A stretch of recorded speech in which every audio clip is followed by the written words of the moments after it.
Shalom, salam berkat dari kami untuk pendengar sekalian. Saat ini pendengar akan diberkati dengan program Hari Ini Harinya Tuhan bagian yang ke-8.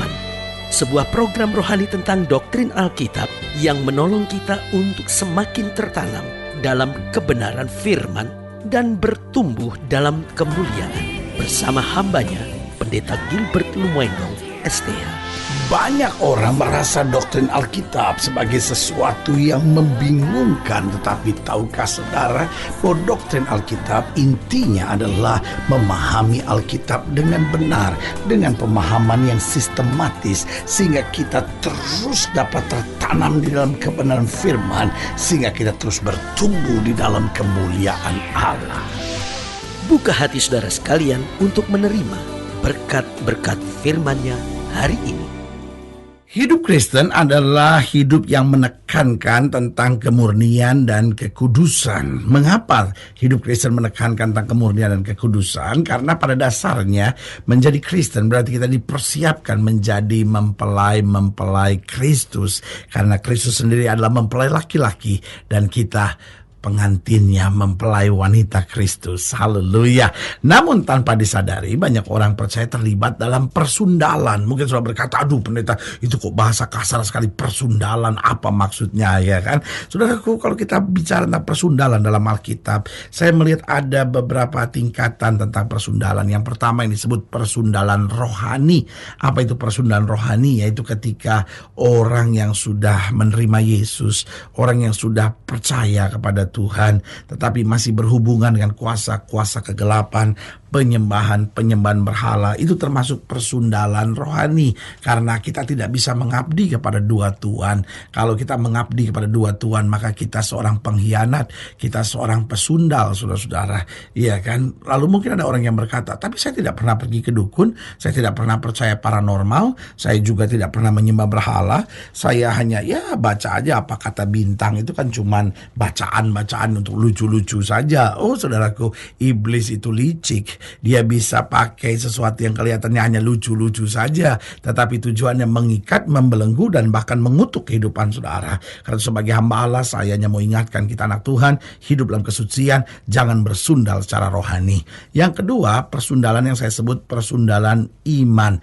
Apa itu persundalan iman? Yaitu ketika orang percaya, orang yang sudah bertobat, tetapi tidak memegang teguh imannya, bahkan kemudian menjadi murtad. Jadi artinya gini, dia sudah percaya kepada Kristus, tapi akhirnya dia pada prinsipnya kan semua agama sama, ya kan. Loh, saya mengerti dari mana kita memandangnya. Kalau kita memandang dari semua agama mengajarkan sorga, betul. Semua agama mengajarkan kebaikan, tidak salah. Semua agama mengajarkan yang benar, ya kenapa kita bilang beda? Kan semuanya sama. Semua agama juga mengajarkan neraka, semua agama juga mengajarkan tentang adanya setan dan adanya Tuhan, ya kan. Semua agama mengajarkan untuk kita harus hidup dalam kebaikan, semuanya baik. Tetapi saudaraku yang kasih dalam Tuhan, kekristenan bukan sekedar agama. Kenapa bukan sekedar agama? Karena agama upaya manusia untuk mencari Allah, tetapi kekristenan mengajarkan bahwa bukan kamu yang mencari aku, tetapi Allah sendiri yang turun menjadi sama dengan manusia untuk dapat menyelamatkan kita.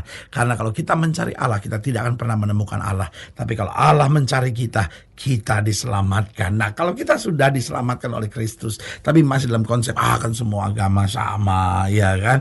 Jadi saya pindah-pindah agama aja nggak apa-apa, ya kan. Atau enggak, udahlah saya tidak usah ke gereja lagi lah, yang penting saya buat baik aja, gitu ya kan. Nah, ini termasuk persundalan iman. Kenapa? Karena Kristus untuk dapat menyelamatkan kita, dia naik di atas kayu salib dan mati buat kita. Masakan untuk kasih setia Tuhan yang sebesar itu, kita tidak berani mempertahankan iman kita untuk tetap setia. Yang ketiga, saya pelajari ada persundalan yang saya sebut persundalan perbuatan, yaitu ketika orang sudah masuk gereja, orang sudah menyebut dirinya orang rohani, orang beragama, orang yang melayani Tuhan, tetapi kemudian berlaku munafik. Nah, ini yang disebut persundalan perbuatan, saudara, yaitu dia secara perbuatan dia tidak menunjukkan diri sebagai anak-anak Tuhan. Nah, yang keempat, persundalan apa? persundalan seksual ketika orang hidupnya tidak lagi berjalan dalam kesucian dalam tubuhnya. Dia pacaran, lakukan hubungan seks sebelum nikah, ya kan?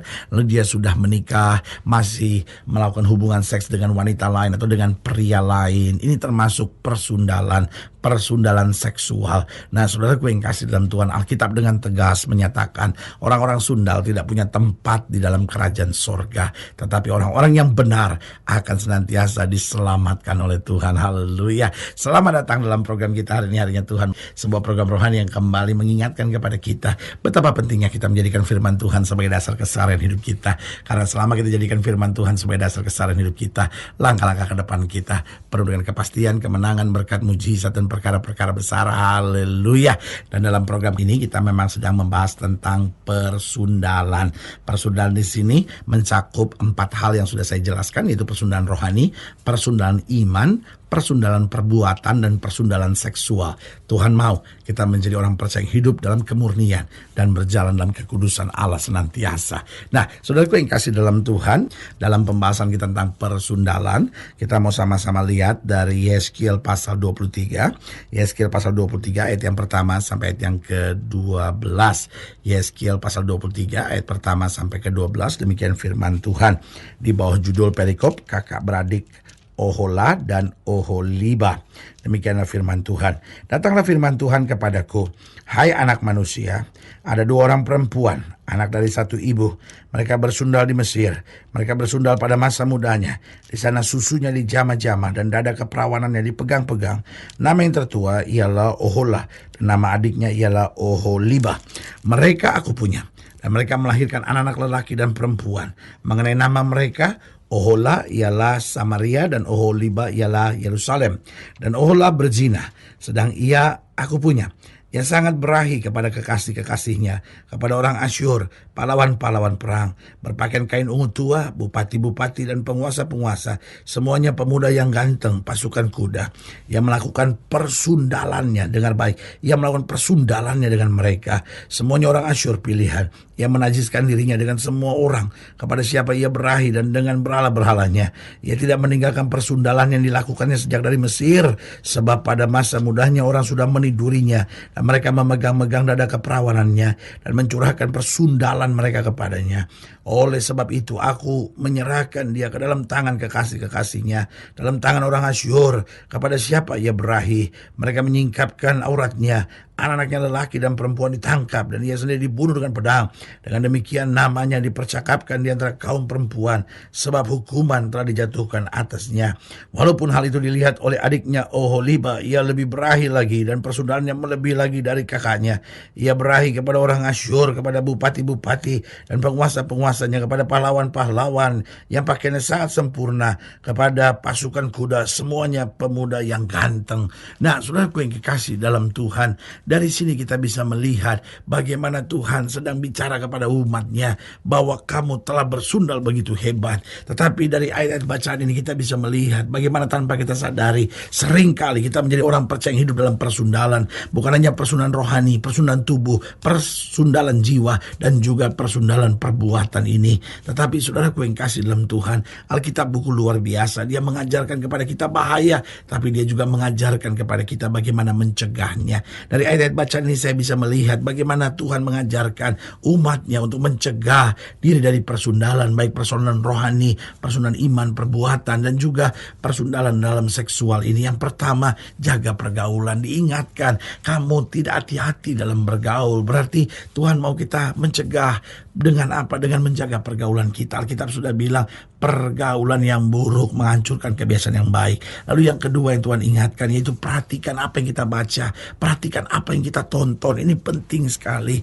Kadangkala bacaan-bacaan yang kita baca itu sangat mempengaruhi kita. Banyak orang gak ada waktu lagi baca Alkitab. Yang dia baca cuma hal-hal duniawi, yang dia tonton cuma hal-hal yang membuat hidupnya lebih jauh dari Tuhan. Itu sebabnya perhatikan, sehingga kita dibangunkan. Karena apa yang kita baca, apa yang kita tonton sangat mempengaruhi pikiran kita. Itu bukan berarti hidup Kristen nggak boleh ini, nggak boleh itu. Tetapi saya mau beritahu, berilah tempat lebih kepada firman. Berilah tempat lebih kepada hal-hal yang rohani. Sehingga itu menjadi filter yang baik. Apapun yang kau baca, apapun yang kau tonton, jika tidak benar, difilter oleh firman Tuhan. Yang ketiga, bagaimana mencegahnya? Selalu hidup dengan firman. Karena saya percaya betul, orang-orang yang hidup dengan firman akan berjalan senantiasa dalam kekuatan dan anugerah kasih Tuhan. Dan yang keempat, saya pelajari bagaimana mencegahnya. Jaga perkataan kita. Jangan perkataan-perkataan kita perkataan negatif. Jaga perkataan kita supaya perkataan-perkataan kita jangan perkataan-perkataan yang mengutuk diri kita sendiri,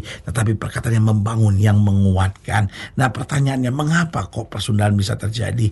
Yang pertama saya pelajari, seorang bisa melakukan persundalan baik secara rohani maupun secara iman, secara perbuatan dan secara seksual. Yang pertama, karena tidak takut akan Tuhan. Orang kalau takut akan Tuhan, dia takut berbuat dosa. Yang kedua, karena tidak mengerti kehendak Allah dalam firman. Yang dia pikir cuma hal-hal yang menyenangkan buat dagingnya. Dan ini menipu. Tapi kalau orang mengerti kehendak Tuhan dalam firman, maka meskipun berat, dia tahu ini menyenangkan hati Tuhan dan dia menjalankannya. Yang ketiga, mengapa persundalan dapat terjadi? Karena tertipu oleh iblis. Iblis itu licik. Iblis berkata nggak apa-apa, ya kan? Makanya ketika iblis datang kepada Hawa, maka iblis berkata, justru kalau kamu makan buah itu, kamu akan jadi seperti Allah. Nah, tipuan-tipuan seperti ini yang membuat kita, oh iya, jangan-jangan benar, jangan-jangan benar. Dan di situ kita jatuh. Dan yang keempat, mengapa persundalan dapat terjadi? Karena kita tidak punya prinsip. Saya percaya betul hidup Kristen adalah hidup yang tegas. Alkitab bilang kalau mata kanan kamu menyesatkan, cungkillah. Artinya apa? Kita harus belajar punya prinsip. Kalau kita tahu ini benar, lakukan. Kalau kita tahu ini salah, apapun tawarannya, kita harus berani berkata tidak, sehingga kita jalan dalam terang Tuhan. Haleluya. Saudaraku yang kekasih dalam Tuhan, jika saudara yang dilayani lebih jauh, hubungi kami melalui telepon, hubungi kami melalui surat, kunjungi website kami, karena kami ada untuk membawa Bapak Ibu Saudara senantiasa lebih dekat pada Tuhan dan mengalami kasih kuasa mujizat yang luar biasa. Haleluya. Secara khusus melalui program ini juga saya mau berdoa buat setiap saudara yang sakit, setiap saudara yang berbeban berat, karena saya percaya bahwa bagi Allah tidak ada perkara yang mustahil. Nah, saudara yang didoakan secara khusus, boleh taruh tangan kanan di dada dan kita akan berdoa. Mari kita berdoa. Bapa, dalam nama Yesus, hamba doa buat yang sakit, hamba doa buat yang berbeban berat, hamba doa untuk setiap mereka yang sedang menghadapi masa-masa yang sukar. Karena hamba percaya bahwa bagi Allah tidak ada perkara yang mustahil. Bapa, hamba doa di dalam nama Yesus, Tuhan jamah. Yang sakit Tuhan sembuhkan, yang lemah Tuhan kuatkan, yang susah Tuhan hiburkan, yang jatuh Tuhan angkat. Bahkan yang taruh tangan kanan di dada, karena menyadari bahwa hidup kami dalam persundalan, baik persundalan rohani, persundalan iman, persundalan perbuatan maupun persundalan seksual.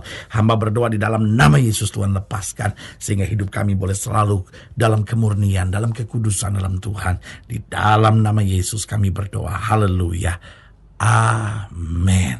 Saudara yang kasih dalam Tuhan, kita sudah berdoa. Ingat, Allah tidak pernah lalai menepati janjinya. Inilah saatnya buat kita untuk bangkit, bersemangat, bersuka cita dalam menghadapi segala perkara. Karena kita tahu Yesus hidup, Yesus berkuasa, dan selalu menyediakan yang terbaik buat anak-anaknya. Doa saya menyertai saudara. Sampai berjumpa pada program berikut, dan jangan lupa, jadikan hari ini harinya Tuhan. Haleluya.